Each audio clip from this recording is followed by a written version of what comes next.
లోకమాయని తెలుసుకున్నాను, ఏది నా సొంతం కాదనుకున్నాను.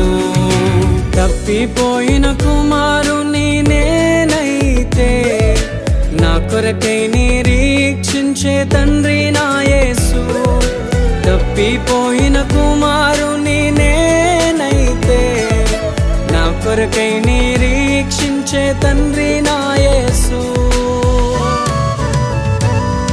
ఈ లోకమంతా నేను వెతకినా నాకు లేదయ్యా ఎక్కడా ఆనందం. నీ సన్నిధిలో ఒక్క క్షణం